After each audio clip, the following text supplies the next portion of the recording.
Hello everyone, this is Tom Uren. I'm here with the Grugq for another Between Two Nerds discussion. G'day Grugq, how are you?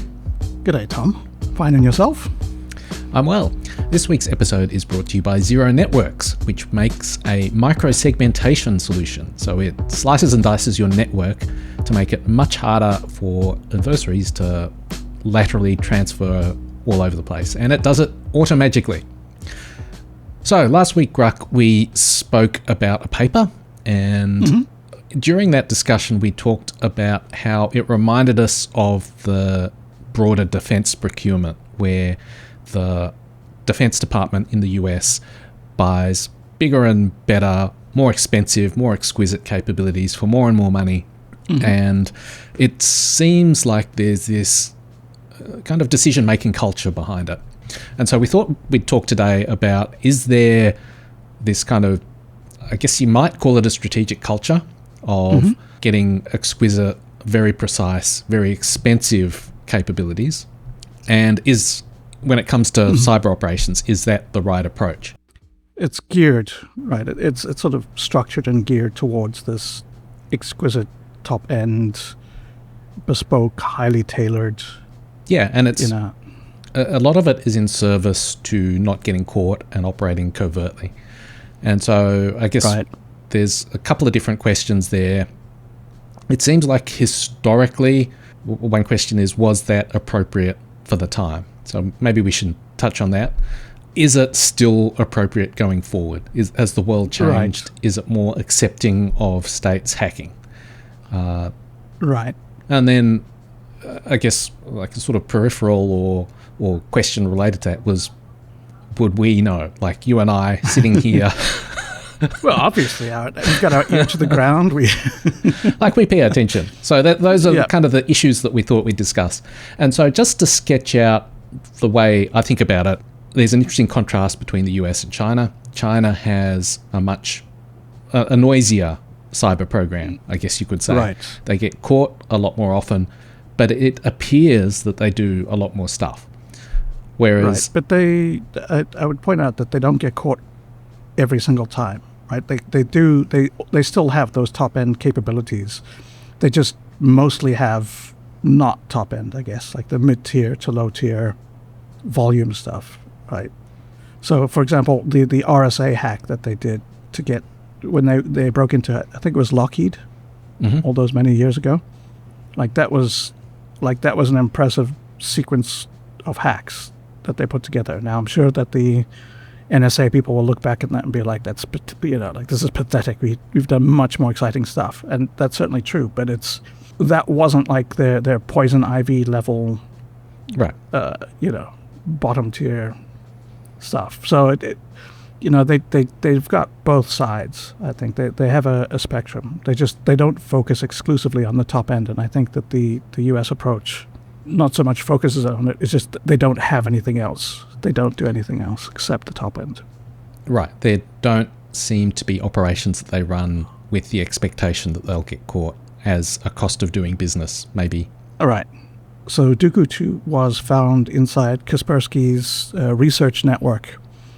And when they looked into it, they found that it was a sort of a repurposed version of an Israeli implant that they'd linked to Israeli operations. And so they sort of exposed and burned that. But it seems to me that that operation was conducted with the expectation that it was going to be caught and burned.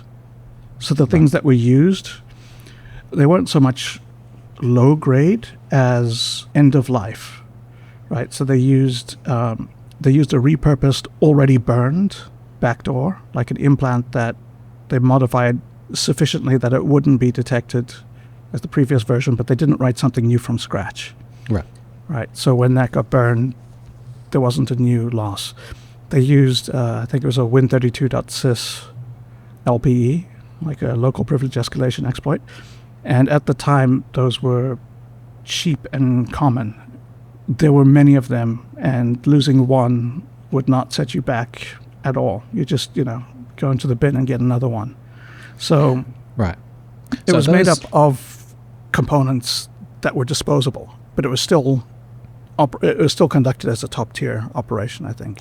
Right. So that seems to be the protection of capability in terms of making smart decisions about what you're going to put at risk. Right. So I'm just saying it's not so much with the expectation of getting caught that defines things. Because I think that when you have the expectation of getting caught, you choose, like you make a decision about what you're going to lose. I think it's a more profound thing about getting caught. That's here. Like it's right. What I'm thinking is that it's a trade-off between stealth and coverage.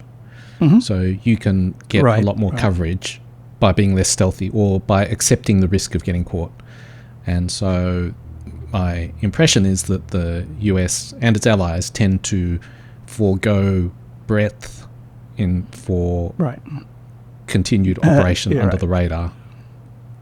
Right. Whereas the Chinese approach is the opposite. And then I wonder if that's a reflection of national strategy. The US is looking, like the US and its allies, historically at least, have been looking at how can we maintain this for the next decade and the decade after that and the one after that. It's how do we keep things going forever where we're at the top. Like, to a degree, the SIGINT culture that the US has was born out of the Enigma process during World War II. This sort of, if you've hacked someone else's stuff and you have that sort of capability of seeing what they're doing and they can't do that to you, that's an amazingly powerful, it's super great, and they want that. Like they want to be in that position forever. They really like that. And I think that's flavored, that's sort of colored their approach forever. Well, I think it's broader than just Enigma and World War II, right? So we spoke maybe a month or two ago about information warfare, where the publication, which was actually from the NSA, spoke about the success of precision-guided munitions in the first Gulf War. And the US has been tremendously successful ever since World War II with having advanced minus technology. A few very notable exceptions. Right. I would say they've been successful at having tactical application of military force. Right. So, they haven't necessarily won the wars, but they've won a lot of battles. But they've won the war that counts, which is they've got better Hollywood movies out of it. So. Like, even the atomic bomb is an example of having advanced technology that allows you to have apply overwhelming force when and where you want to, right? And I think it's this constant straight line from the Manhattan Project through to precision-guided munitions. And so there's all these reasons that would imbue the entire bureaucracy of this is the way we win. Right, and that's sort of reflected by the, never fight in a fair fight, right? It's the, use a sledgehammer to crack a walnut. It's this idea that you just overwhelm and dominate. And, I think that's worked very well for industrial domain things, like where you can just outcompete in terms of the technology or the volume, whatever. And I don't know if that can be maintained in a domain where industrial might is not it doesn't translate directly into capability, like where it's a knowledge and information domain. So it's a lot more open to anyone.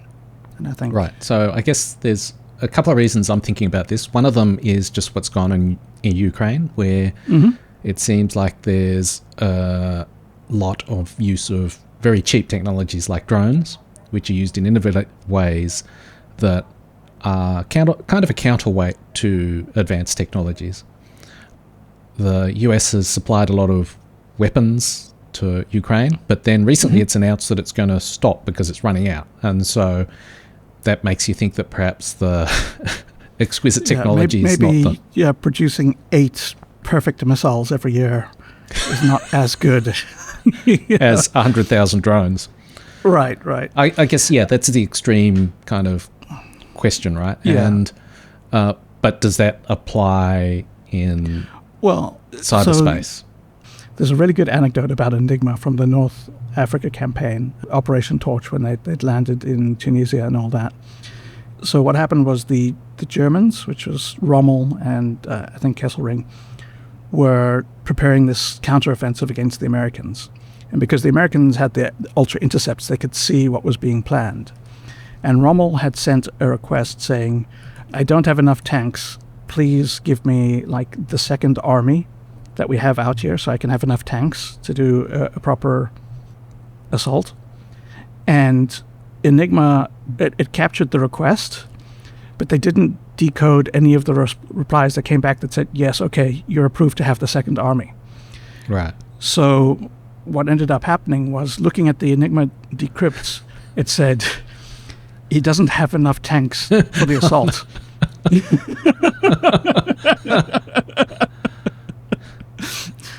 Right. And then because the assault was planned inside Africa, so it was all done face to face, so there was no Enigma decrypts for the actual planning. So the Americans were completely unprepared, because they were like, well, it's not going to happen. I mean, he was begging for more tanks. It's just like not a thing we need to worry about. And they'd missed that crucial that crucial part of it. I think that's something that gets lost in SIGINT stuff, where it's like, yeah, if we can just read everything, then we know what's going on. And it's true, but what if you only read 90% and you miss the crucial bits? Like, so maybe there is something to having more coverage rather than depth of coverage.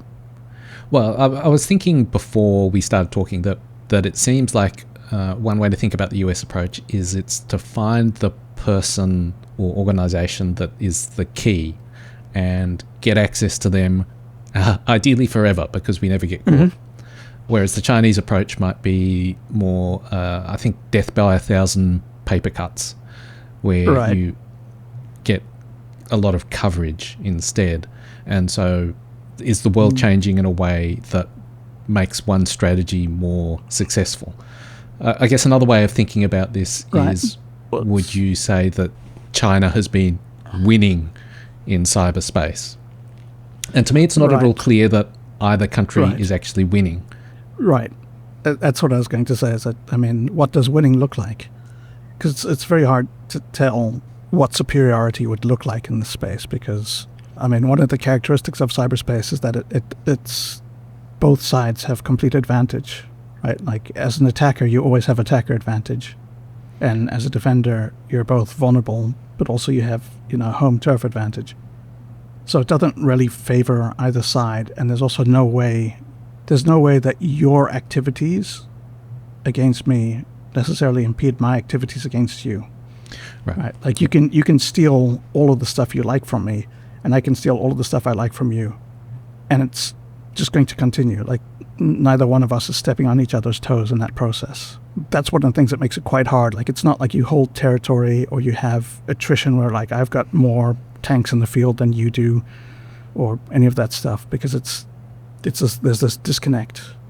Anyway, I think that dynamic makes it very hard to say who's winning, and you have to try and find other things that you measure it by, and it's sort of like, is this sustainable? Like, that's the point of last week's discussion in last week's paper, was is this approach sustainable over the long term? Like, given the way that things are changing, can you continue to maintain this sort of very elite, very highly sophisticated edge?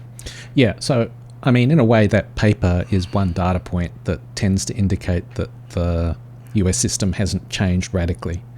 Because probably if it had changed radically, then the acquisition process would also reflect that. Yeah. And so, again, one of the things I was thinking about is, how would we even know? And I suppose one way we would know is if all of a sudden there was a whole lot more reporting about American operations that was broad-based, but also in a way didn't amount to anything, in the sense that there wasn't any diplomatic blowback. Because it seems to me that the point you want to operate at is, we want to collect as much intelligence as possible. You want to maximize the return and also minimize the pain. And I think the most significant pain is probably diplomatic blowback or pushback. Yeah, that's when your bosses start getting involved. Right? Like, I think it's I think the espionage is very much a thing of like you could ignore what's happening until you get caught. Right. Like the people are very happy to get the intelligence from you until you get caught, at which point they're like, this is outrageous. You know, how could you get caught? This has gone on too far. Like, this has gone too far. So I think one of the things is also, what are you doing with the intelligence and how much do you need? Right. I think this goes back to the discussion we had about, should the US get into stealing intellectual property? Mm-hmm. China is at a point in its development where it believes that it needs to collect a very, very large amount of data on a lot of different things in order to maintain its position in the geopolitical landscape. And I think that the US doesn't believe itself is in that position. Right. So it doesn't see itself as having to collect the same breadth of intelligence. Like, it doesn't need that same like broad expanse of data. It needs targeted military intelligence, or it needs financial intelligence, or it needs political intelligence. Like, it's got these very sort of clear things that it sees itself needing. And because those are more focused and targeted, I think they do lend themselves a little bit better to that. You know, we have exquisite niche capabilities that we're using for these high-end, very important targets. And if you only care about that sort of stuff, then that's fine. But that doesn't scale. Yeah, that makes a lot of sense. Mm-hmm. That knowing what Xi Jinping thinks is very important. Knowing what Huawei is developing for next quarter, is not, basically. Well, Huawei is probably a bad example, because there are several companies now that seem like they're close to world leading. Yeah, I think you probably want to know something about Huawei stuff, but probably more for specific reasons, like, are they inserting backdoors? Yeah. And if so, what are they, so that we can exploit them as well? Or what's the next thing that's coming out that we can then have early access to, that we could then develop exploits for? Or, it's stuff like that. It's not the how can we duplicate what they're doing. Right, yeah. So then it's a more targeted vision. I think it's much more, there's more purpose and focus. Well, there's specific intelligence questions, I guess, that you're trying to answer. Right. So I think there is reporting that there was an NSA project called Shot Giant, maybe, targeting Huawei, and the question was exactly that: are they inserting backdoors? What's their relationship with the state? Right. And so those are those are legitimate questions that it makes sense that you would want to know. Right, and it doesn't have anything to do with Huawei being a commercial vendor or whatever, or like, you're not looking for Huawei's intellectual property. You're just looking for the relationship that Huawei has with the state, and how does that impact you or your allies, right? Even when they do focus on commercial entities, it's with a different viewpoint, a different perspective. Right. As you said, it's they have specific intelligence questions that they're trying to answer. They're not broadly looking at, like, what are future trends that are being identified that we can also get into, or what R&D successes are they having that we can try and leverage ourselves. Yep. So that makes a lot of sense in terms of a small number of targets where you've got specific questions. So I guess that makes me think about whether there are any targets where there's a lot of them, where a more broad-based approach would be useful. And I can't actually think that there's that many. Like, if there were entire... They're not so immediately apparent that there's obviously a billion of them. We're not like, oh, of course, X, Y, and Z, for example. It's... The non-state actors were the first thing that came to mind, but it doesn't seem like they're a large group of non-state actors. Like, there's not hundreds of thousands of them. Right. Like, they may be very important, like back in the day, I guess, Al-Qaeda or ISIS. Sure. But that's still a narrow target set where you could use less refined capabilities. Al-Qaeda, the Al-Qaeda operatives that Saudi Arabia was finding all the time, they were using Samsung mobile phones, like exclusively Samsung for some reason. But that would mean that if you have an Android capability, that gives you access. Right. And it's very likely that an Android capability would give you access to maybe not Xi Jinping, but probably one of his lieutenants or someone close to him. Like, there's just a certain level of technological capability that everyone sort of has. Yeah, like if you've got that as a default, that gives you pretty much access to 80%. That's the sort of 20% capability that gives you the 80% coverage. Right. I'm reminded of a story I wrote about maybe a couple of months ago where the Syrian army, in the dying days of the regime, there was a campaign that targeted them. And basically it was like 95% social engineering, where it purported to be a humanitarian organization that was giving financial aid to Syrian army people. And so it's basically just paying them to install an app and fill out a questionnaire. Right. And because of the economic situation, a relatively small amount of money was actually a significant amount. Well,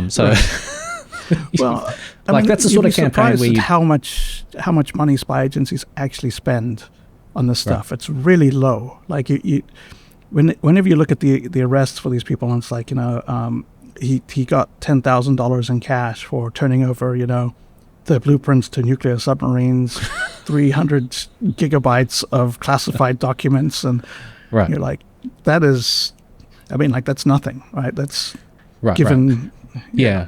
And I guess where I was going is that for certain targets, you don't actually need advanced capability. You just need some sort of pretext to... I think... And if you're willing to spend a bit of money instead of having a 0 day, well, more power to you. Yeah, well, this again touches on something that we've brought up a lot, which is that, O-days are a sometimes food, right? Like you don't need these really top-end capabilities all the time. They're very useful for hardened targets, things that you want to access without them knowing that you've accessed them ever, and that are quite hardened and difficult to get to. But for the vast majority of cases, you can probably get away with something where, like, if you close the loop, they're not going to know about it, right? So if you remember way back when there's the Edward Snowden leak about, I hunt sysadmins. Right, yep.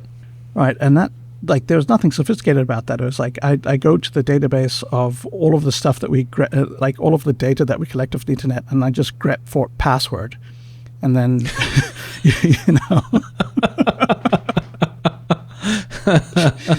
I pull out the username and password and I try it against the IPs that I'm looking at. And it's, like it's not a sophisticated O-day attack. It's just like, if you've got that sort of data pool and people are using Telnet, then go for it.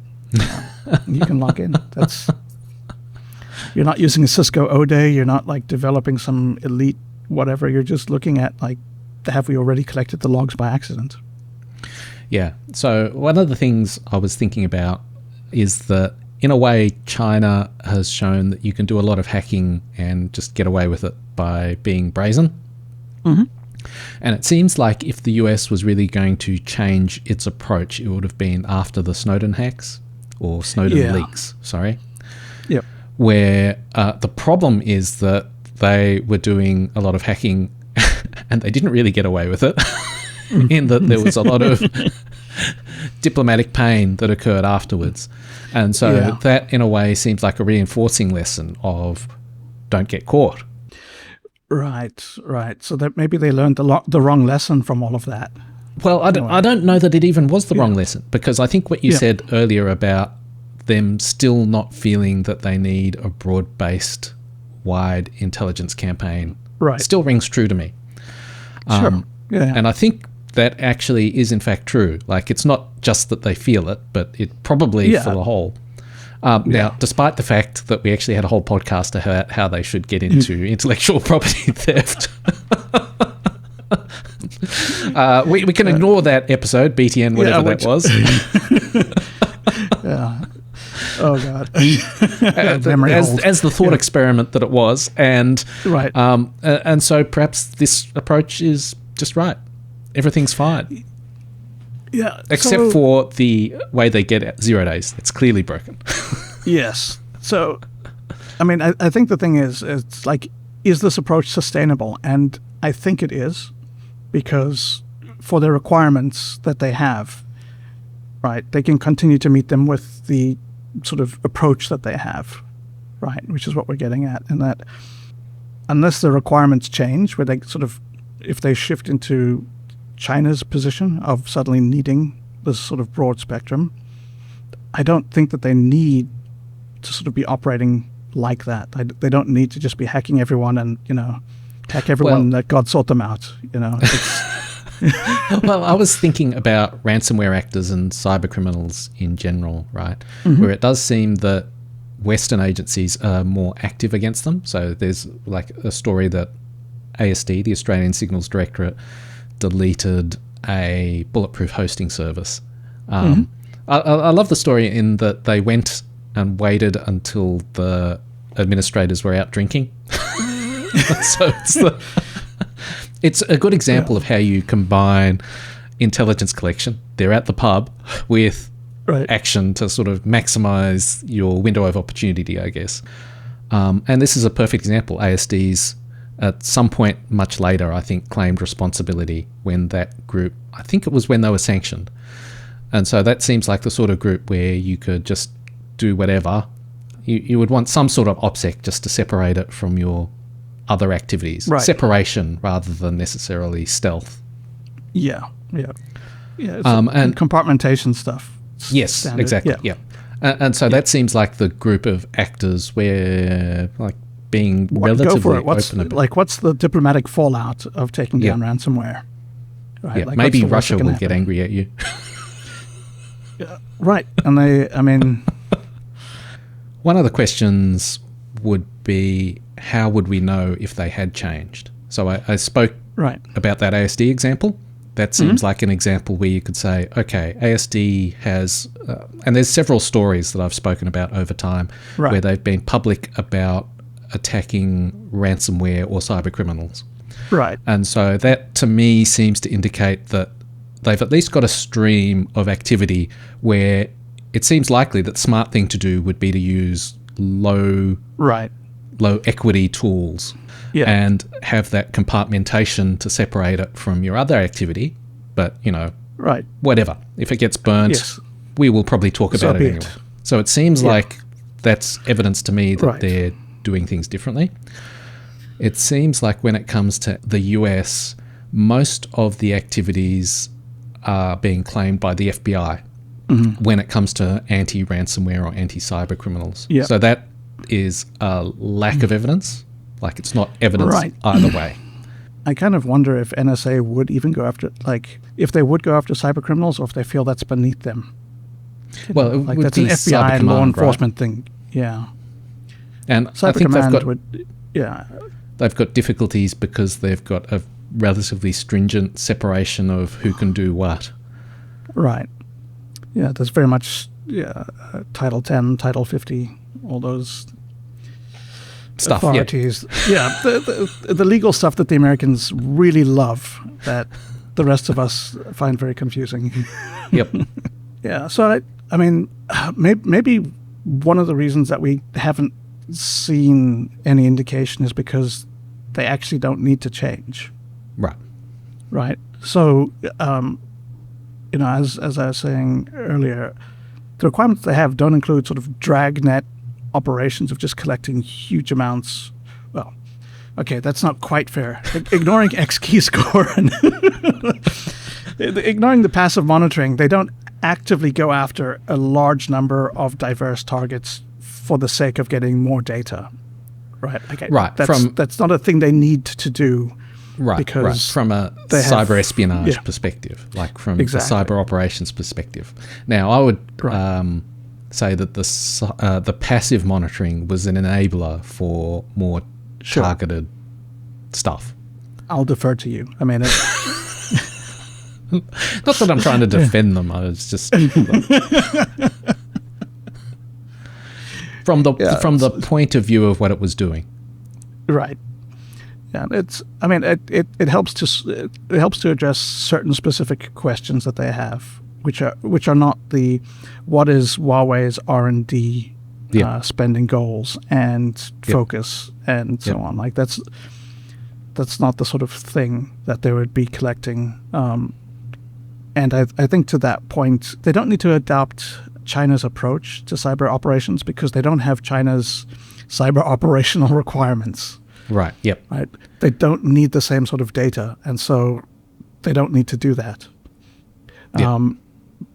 they probably do need to change in other ways, but I don't think that those ways would be things that we would notice, right? Like if they change their acquisition pipelines, or if they become more nimble in other areas, those are not things that would show up in, suddenly an increased flood of APT reports about, NSA attacks. Right. I mean, there's also structural reasons we probably wouldn't get in a flood of reports just because most companies that we read are Western companies that tend to be a bit reluctant. Yeah, very much so. I mean, from those reports earlier this year where the Chinese did report on NSA operations, even then the stuff that they were reporting on was like, it wasn't Gucci top-end capabilities. They're just sort of pedestrian useful. Right, yeah. And they were targeted, right? They weren't broad. They weren't sort of going after everyone in this space. Yeah, my recollection is that they were targeted at universities that had relationships with the PLA, the Chinese military. And even though we call them pedestrian, they had been doing it for something like a decade. So it's like, I mean, look, obviously it was good enough for the job. Well, I was going to say, like, to be fair, like, hacking into a university and staying hidden is not exactly like the pinnacle of success, right? Yes. Like, children do like that. It's not a, but yeah, like. It seems like they chose the right tool for the job. Exactly. Yeah, it's like they don't need to use their top-end stuff because it's not required, and on the off chance that it does get discovered, it shouldn't be burned over this. Yes. Right. It's very unlikely we will get caught, but if we do get caught, this is what we can afford to lose for this sort of tier of information collection. So to sum it all up, is the U.S. approach fit for purpose in the modern day and age? And I guess yes. Carry on, everyone. And like, interestingly, before we had this discussion, I thought that maybe it wouldn't be. Right. This is not what I thought we would find.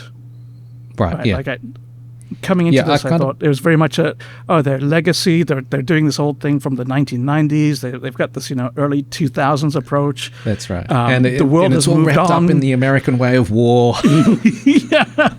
They've got this big idea of how to approach things, and it's archaic, and it makes a lot of sense in an industrial environment, but doesn't work in a knowledge-based environment. And I mean, yeah, I guess so. It does. Yeah, everything's fine.